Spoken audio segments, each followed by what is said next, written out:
మామూలు కార్యకర్తగా ఈ పార్టీలో పనిచేస్తూ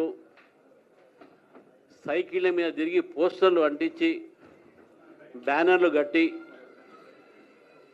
ఎలక్షన్స్లో బూత్ ఏజెంట్గా పనిచేసి బూత్ స్థాయిలో కార్యకర్తగా పనిచేసి నేను నా రాజకీయ ప్రయాణము బీజేపీలో వచ్చిన తర్వాత నేను మొదలుపెట్టాను.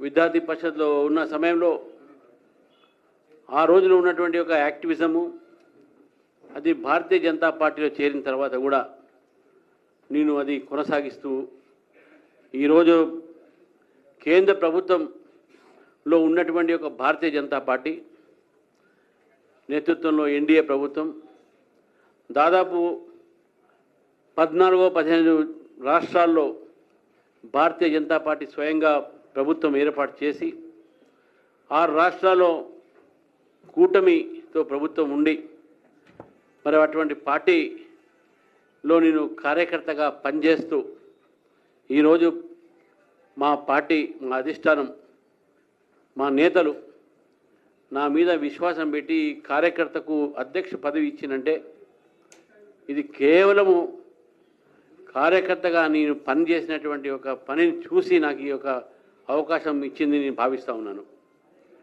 భారతీయ జనతా పార్టీ ఒక కార్యకర్తల పార్టీ.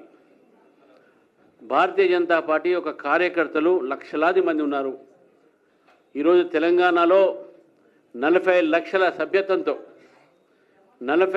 సభ్యత్వంతో కార్యకర్తలు బూత్ స్థాయిలో నుంచి పనిచేస్తూ పార్టీ కోసం అహోరాత్రులు పనిచేయడానికి సంకల్పంతో ఉన్నారు. గతంలో పార్టీ తక్కువ ఉన్న సమయంలో పార్టీ ఈ యొక్క రాష్ట్రంలో మొట్టమొదటిగా ఎప్పుడైతే ఈ రాష్ట్రంలో పెరుగుతున్న సమయంలో అనేక మంది కార్యకర్తలు వాళ్ళ ప్రాణ త్యాగాలు చేశారు.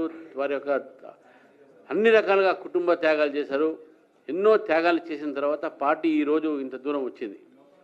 మరి ఇంత పెద్ద పార్టీ 14 కోట్ల మెంబర్షిప్ ఉన్నటువంటి పార్టీ దానికి రాష్ట్ర స్థాయిలో నాకు అధ్యక్షత చేయడం అనేది ఉందో ఇది కేవలం కార్యకర్తల ఒక ఆశీర్వాదం అని చెప్పి నేను భావిస్తూ ఉన్నాను.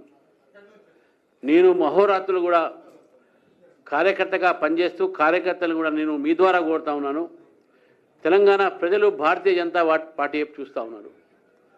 ప్రజల ఒక ఆకాంక్ష భారతీయ జనతా పార్టీని తీసుకురావాలి తెలంగాణలో అని నేను ఎప్పుడు చెప్తూ ఉంటాను.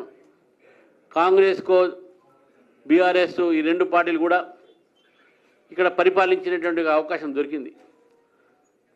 హిందీలో నేను చెప్తుంటాను. నేను జనరల్గా बीआरएस को देखा, कांग्रेस को परखा, बीजेपी को दो एक मौका అని చెప్తా ఉంటాను నేను. ఈసారి ప్రజల ఆలోచన కూడా భారతీయ జనతా పార్టీని గెలిపించాలి, అధికారంలో తీసుకురావాలి అనేటువంటి ఆలోచనతో ఉన్నారు. నేను ముఖ్యమంత్రి రేవంత్ రెడ్డి గారిని ఈ ఒక రోజు ఉత్తరం రాశాను. వారు చేసినటువంటి ఒక వాగ్దానాలు గతంలో ఎన్నికల సమయంలో మేనిఫెస్టో తీసుకొచ్చి ప్రజలను తప్పుదారి పట్టించి ప్రజలకు అనేకమైన వాగ్దానాలు చేసి రైతులకు వాగ్దానం చేసి విద్యార్థులకు వాగ్దానం చేసి 6 గ్యారంటీలు చెప్పి 420 వాగ్దానాలు చేసి ఏం చేసింది ఈరోజు ఈ కాంగ్రెస్ ప్రభుత్వం అని చెప్పేసి నేను ప్రజలు ముందు నేను ఈ ప్రభుత్వాన్ని అడుగుతున్నాను. కాంగ్రెస్ పార్టీ చేసినటువంటి ఒక వాగ్దానంలో రైతులకు రుణమాఫీ అన్నారు. రుణమాఫీ చేశారా? పూర్తిగా చేయలేదు, కొంతమంది చేశారు. దాదాపు 2 సంవత్సరాలు అయినటువంటి ఈ ప్రభుత్వము ఇప్పటి వరకు చేసింది ఏంది అని అంటే ప్రజల ముందు వచ్చి మీడియాకు ముందు వచ్చి నా దగ్గర డబ్బులు లేవు, ప్రభుత్వం బికారీ అయిపోయింది, భిక్షం అడుక్కునే పరిస్థితి ఉంది, మీరే చెప్పండి, మీ యొక్క ఉద్యోగస్తులకు జీతాలు ఇచ్చే పరిస్థితి కూడా ఈ ప్రభుత్వానికి లేదని చెప్పి ప్రజల ముందు సిగ్గు లేకుండా ఏడ్చేటటువంటి ఒక ప్రభుత్వం ఇది. మరి మీకు తెలిసినప్పుడు మీరు ఎట్లా వాగ్దానాలు చేశారు అంటే మీరు మోసం చేసినట్టు. ప్రజలకు మోసం చేశారు, రైతుల్ని మోసం చేశారు. రైతు బంధు 15,000 ఇస్తా అని చెప్పారు. ఇప్పటి వరకు ఇచ్చింది 2 దఫాలు కేవలం 6,000, అది కూడా లోకల్ బాడీస్ ఎలక్షన్స్ వస్తున్నారు కాబట్టి ఇస్తున్నారు. రైతులని మీరు మోసం చేస్తే, ఈ దేశంలో రైతులను మోసం చేస్తే ఉసురు తగ్గుతున్న విషయాన్ని మీరు గుర్తుపెట్టుకోవాలి. మీరు రైతులని మోసం చేస్తూ ఉన్నారు, దగా చేస్తూ ఉన్నారు తెలంగాణ ప్రజల్ని. 6,000 రూపాయలు ఇచ్చేసి రైతు బంధు 15 రూపాయలు మీరు వాగ్దానం చేసినటువంటి మీ ప్రభుత్వం ఇంతవరకు దానిపైన మీరు నోరు ఇప్పట్లేదు. అది కూడా ఈరోజు సర్పంచ్ ఎలక్షన్స్, ఈ లోకల్ బాడీ ఎలక్షన్స్ ఉన్నాయి కాబట్టి అది కూడా ఇవ్వడం జరిగింది. లేకుండా అది కూడా ఎగ్గొట్టేటటువంటి ఆలోచన మీకు ఉంటుంది. ఈరోజు కొత్త నాటకం పెడుతున్నారు. బీజేపీ పెరుగుతున్నటువంటి సమయంలో ప్రజలకు తప్పుదారి పట్టిస్తూ ఉన్నారు. ప్రజలకు చెప్తా ఉన్నారు, వాళ్ళు రైతులకు చెప్తా ఉన్నారు. అగ్రికల్చర్ మినిస్టర్ ఉన్నటువంటి ఈ స్టేట్లో యూరియా లేదు, యూరియా లేదు. యూరియా కొరత వచ్చింది కాంగ్రెస్ ప్రభుత్వంలో, యూపీఏ ప్రభుత్వంలో. యూరియా కోసము రైతులు ఫర్టిలైజర్ షాపుల ముందు తిరిగి ఉండి నించొని అక్కడ కాపలా కాసి సూసైడ్లు చేసుకుని యూరియా దొరకకుండా, ఫర్టిలైజర్ దొరకకుండా, స్ప్యూరియస్ సీడ్స్ దొరికినటువంటి సమయంలో ఈ కాంగ్రెస్ పార్టీలో అటువంటి పరిస్థితి చూసాం మనం. కానీ ఈరోజు భారతీయ జనతా పార్టీ ప్రభుత్వం ఈరోజు ఈ రాష్ట్రానికి 12.91 మెట్రిక్ మేము ఇవ్వడం జరిగింది. మీ యూరియా, ఈ యూరియా సంబంధించినటువంటి ఏదైతే కొరత అని చెప్తా ఉన్నారో, మీ ఇప్పటికే 2 లక్షల టన్నులు ఎక్కువ యూరియా ఇచ్చినటువంటి విషయాన్ని ఈరోజు మీ ద్వారా మేము ప్రజలకు చెప్తా ఉన్నాను. రైతులను తప్పుదారి పట్టిస్తూ ఉన్నారు.